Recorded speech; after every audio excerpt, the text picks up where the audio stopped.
speaker today is Lucas Smith, and he brought some of the senior football players with him, and he can tell you a little bit about their season and that sort of thing. Thanks.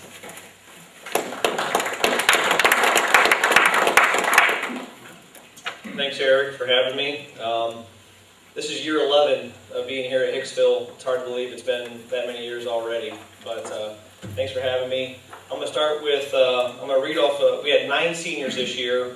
6 of them couldn't be here today, but AJ Schooley was one of them, and Vaughn Graver. They were both 4 county kids. They weren't able to make it today. Junior Gipple was another senior, but he just had ACL surgery just, not 5 days ago, something like that, so he's still kind of recovering from that. And then Elias Delagrange was another senior, Parker Thiel, and Tyler Bauer. And then I brought with me 3 guys today who were able to make it. You guys can come on up. They're going to say a few things. Josh White here, a senior, played defensive line for us, played all 4 years. Zach Rickle played some linebacker, played some defensive end, played running back, played all 4 years. And Scott Kieran played offensive line and defensive line, and also played all 4 years. So I'll turn it over to these guys just for a couple minutes.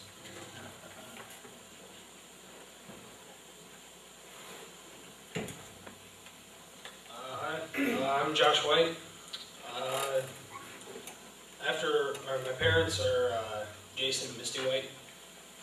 After high school, I plan to go to college. I'm thinking either physical therapy or chiropractic, but I haven't decided yet. Playing football, I've learned it's just helped me to develop a better work ethic, I think, and taught me how to work hard.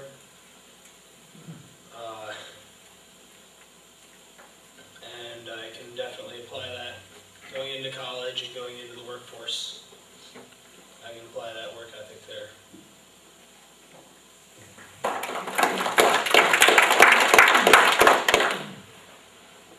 Hi, I'm Zach Brickle, and my grandparents are Dave and Diane Brickle, and Carol and Chris Weidenhammer, and my parents are Brent and Melissa Brickle. And my future plans next year after I graduate are probably going to be to go into college. I'm not really sure what I'm going to study yet, but I want to go to college and play baseball. And football has meant a lot to me. All 4 years I've played it in high school. It's been a lot of fun playing with all my friends and having good times and playing football games. And I've learned throughout the years that it's not always just about playing the game.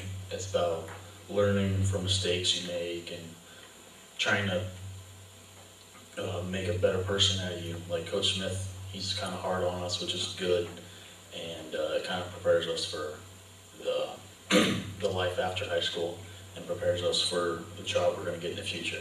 Thanks.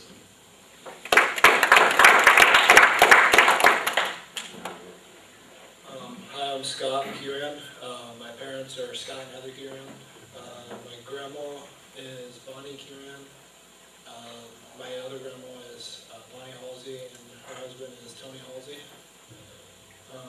In the future, I plan on getting a job after high school and then becoming a police officer after that.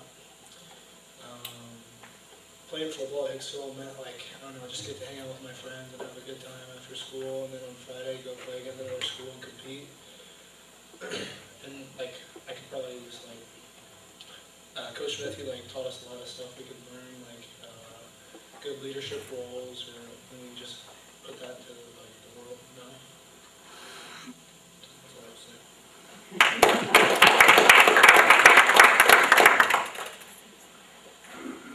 I'm not sure there's any public speakers in the group today, but hopefully they'll find their niche here in the real world.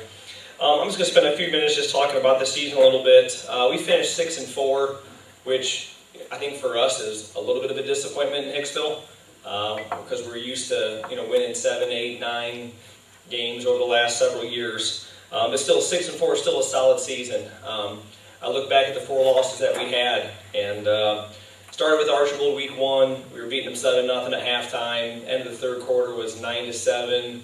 Had another turnover too, and I think it was 24-7 final score. So a tight ball game, had a chance to win that one. Crestview the week after. Oh, and Archibald finished 7-3 and just missed the playoffs in Division 5. So, solid team there. Crestview, we lost to week 2, 39-35. We had the lead late in the fourth quarter, and their quarterback's a stud. And he, I think, scored with just running, a minute to go in the game, minute and a half to go in the game, something like that. It was late in the game, and they went on. They tied for the lead in their conference for the first time in a while, and they're the 2 seed, finished 9-1. So solid program there. And then Edgerton, we lost to. They're 10-0, number 2 seed in the playoffs, and it's the best Edgerton team I've seen since I've been here. Those guys are awfully good, and those 3 losses right there, they have a combined record of 26-4 in the regular season. So that's something I can kind of hold my head up. I think about that, and these guys should be able to also. Now, the other loss, I'm not going to spend too much time talking about it because that was kind of painful against Antwerp. But it's one of the best teams Antwerp's had in a long time, and they finished the regular season 6-4 like we did. So, but you know, one of the great things about a loss like that to Antwerp is I think all the lessons that you can learn, the lessons I learned, the lessons hopefully the guys learn, maybe parents learn, the community learned, and it was kind of interesting because the very next night I'm sitting at home, and of course I'm not sure how the boys felt, but I couldn't sleep. I'm trying to figure out how we can play so well early in the season, play so well against some opponents. Like for example, like I said, Crestview, playing so well against them and being so close, and then playing so poorly just a handful of weeks later. Well, then I'm flipping through the TV and I turn to the Ohio State-Purdue game. And you guys that are Ohio State fans, you know, you're probably watching that, and anyone at our game the night before, you watched the same 2 games. You know, you watched us play kind of uninspired football, not a lot of effort, you know, penalties, big mistakes. You watched Ohio State do the same thing the very next night. You watched the team Antwerp play with so much purpose and so much heart and so much desire. You watched Purdue do the same thing the next night. And I'm sitting there thinking to myself, I'm like, well, if it could have happened to Urban Meyer, who's making $7 million a year, somewhere in there, and happened to Ohio State, it can happen to me, and it can happen to Hicksville. So, you know, I kind of learned some lessons there. So, but some of the experiences, though, that some other things I learned there is our motto for the year was what, guys? Talent is never enough. You know, because we did have a highly talented football team, but once again, I was trying to get to those guys and let them realize your talent is never enough. And there's a lot of other things that you have to add to that, and you have to put the work in ahead of time. There's a lot of, like I said, a lot of characteristics we're looking for besides just your talent. It confirmed for me how important how much your beliefs impact your behaviors build habits, and your habits produce results. And if you have a bad experience, you can look back at maybe the habits, you know, and look back at the behaviors, look back at the beliefs that you have. And usually the mistake is made somewhere along those lines. It made me realize I need to spend more time as a coach focusing on those beliefs and those behaviors, and not so much the X's and O's of the game. Because X's and O's wise, we knew them. We just weren't able to execute them very well against Antwerp and some other teams. But it wasn't because of talent, it was because of some other mistakes. So I know in my mind I have to do a better job next year of instilling those beliefs and those behaviors to make sure they come out on Friday nights. I learned a hard lesson too. One thing I do a lot of as a football coach, I spend a lot of my off season researching what other schools are doing, not just the collegiate level and listening to clinic speakers, but I talk with teams like Minster and Marion Local and Kirkland and all these teams that year in and year out just, you know, win their conference, go to the state tournament, win playoff games, win state championships, and they're the same size school we are. Yet they have 60, 70, 80 kids playing football. They're in the weight room year round. They're doing all these things that we just can't seem to kind of turn the corner on. And what I was trying to do is model our program after their program. Well, one thing it really, I guess I didn't take into account is, well, our community isn't their community. You know, our parents aren't their parents, our kids aren't their kids. They have a certain beliefs and values and whatever over there that basically make it mandatory we're there in the weight room 3 days a week, all year long, even though they're in a winter sport or a spring sport. The kids just don't miss. And What that did lead to, though, is through our administration, we were able to get a strength and conditioning class put into the curriculum. So almost all of our guys, we have 3 periods of strength and conditioning throughout the school day now. And these kids can take it, it's 5 days a week, they can take it all year, and they can take it all 4 years of high school. So I think that's going to pay huge dividends, not just from a football standpoint, but in all athletics, and cut down on injury rates and all that sort of stuff. But really what I realized is I can't model our program after someone else who has success. I have to take into account what we believe in as a community, what we believe in as a school, what our kids are like, what our coaches are like, what our parents are like, and build a program based on the needs of them and not just the success of another school. Speaking of beliefs, our 3 core things that we stand for, and I harp on these guys all the time, and I know they're sick of it. It's probably one of the worst. That's probably why only 3 guys showed up, because they're tired of hearing me talk. But they're going to hear me again. I preach big time on our ACE acronym: accountability, character, and effort. And that's the things we try to focus on. It's all over the locker room. These guys are going to probably have nightmares about accountability, character, and effort. They're going to make jokes about it. Oh, accountability, character, effort. At some point in their life, they're going to wake up and go, crap, he was right. Now, at some point, whether they're 18 and they learn it, or they're 80 and learn it, at some point the light bulb is going to go on, and they're going to go, man, Smith was right. If I just would have listened a lot earlier, I'd have been a lot further on in life. So I'm just going to keep harping on them, keep pushing those things. And really, to kind of give you an explanation of what I'm talking about is accountability. If you believe in accountability, I feel like you will show these things. You will do your job. You will fix your mistakes if you do make them. You won't blame, complain, defend, or make excuses about your mistakes. Okay? And in my opinion, then that builds trust. That's kind of the byproduct of accountability. If you do your job, okay, and if you do mess up, you take responsibility for it. You don't blame, complain, defend, make excuses. I think that builds trust in other people. And I tell these guys, the more I trust them, the more they get to play, the more leadership I give them, whatever it is. So it's one of the things we're looking for is that trust or that reliability. You know you can count on them. The second core belief is character. And I believe, and if you believe truly that character matters, I think you'll see a couple things. One, what you say will match up with what you do. It's easy to say one thing and do another. Your true character is when those two line up. And so it's what you say and what you do and where those line up. I think you'll do what's right on and off the field. Not that you're going to be perfect. You're just going to do what's right, and it kind of leads you back to the other one of accountability. If you do mess up, you fess up, you take whatever punishment happens to you, or you take the end result and you move on. But you do what's right, you do your best, you treat other people right, okay, and you always continue to raise your expectations and you look for ways to get better. I think we kind of live in a society right now where people don't want to be told what they're not doing quite right. They don't want to raise the expectation because it's harder, you know. And I look at like Eric's son Garrett and what he's gone through and had to put up with me for 4 years. But then I got a really nice, I was telling Eric when we were eating, I got a really nice text from Garrett a couple days ago, a week ago, whatever it was, just thanking me for how I always handled myself, because Eric can attest, the coaches in college don't talk the way I talk. I don't cuss a whole lot, do I? Hey, once in a while it happens. Okay, I lose my cool or whatever and say a few things. But in college, I mean, it's bad. It can be bad. So he just thanks me for kind of always trying to be the stand-up guy and do things the right way.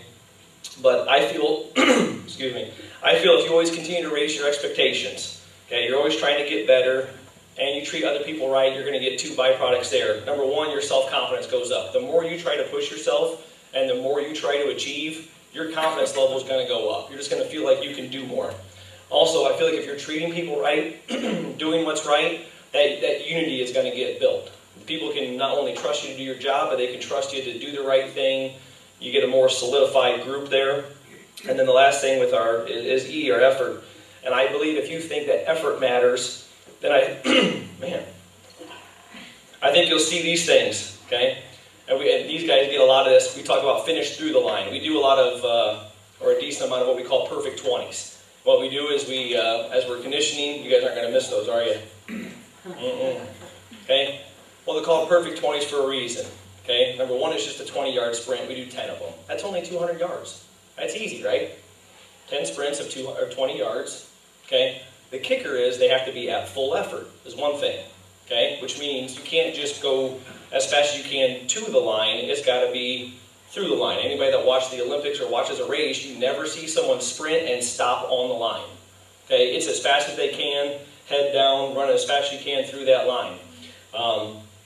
The other kicker is they can't jump off sides. And so in football, you know, if it's on 2, on 3, whatever, someone goes early, or even just as bad, if someone goes late.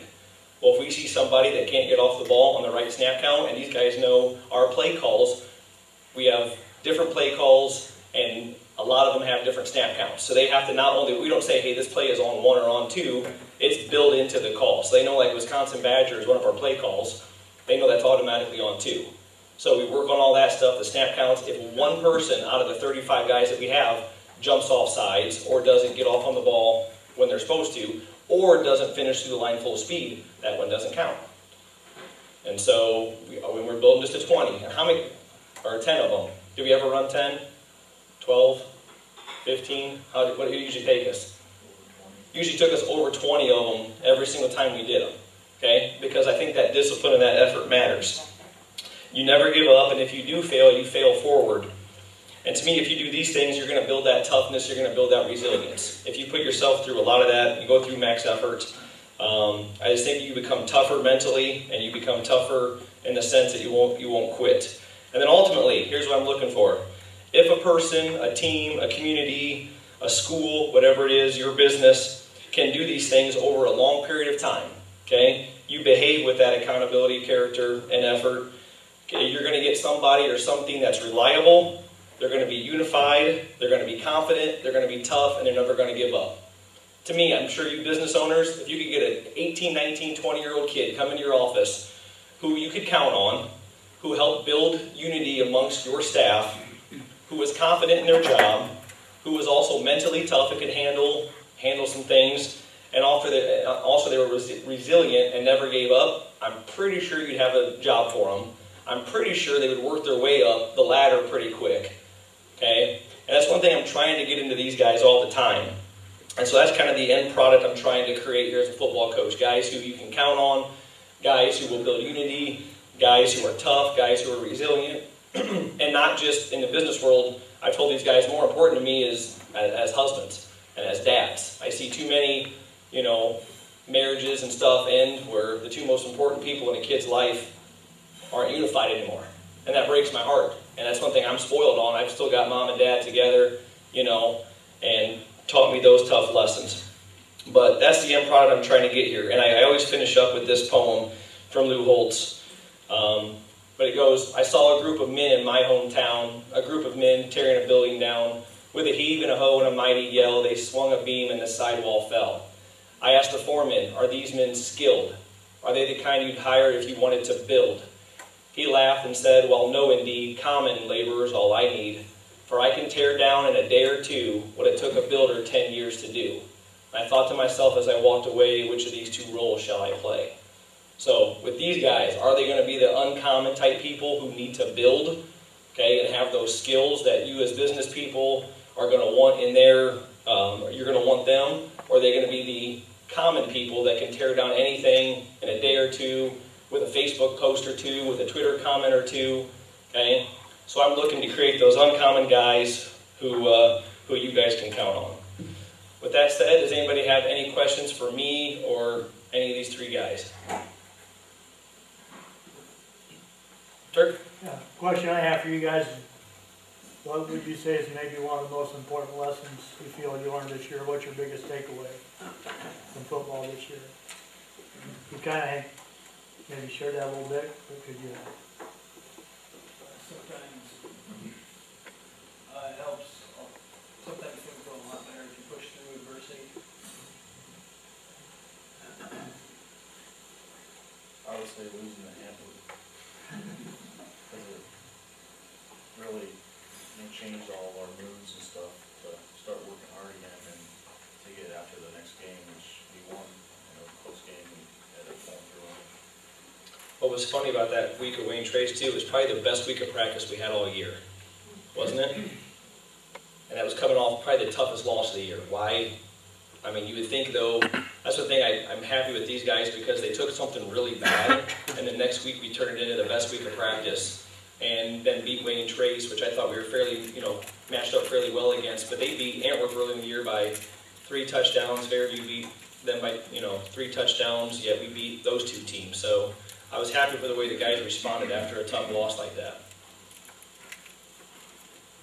I'd probably say just listen to Coach Smith, because at the beginning of the year, like, before we played Archbold, we wanted to just run it ourselves. And then we lost to Crestview too, so then we just kind of let him take over, and then we started winning more games. And so just listen to Coach Smith, and we do good things.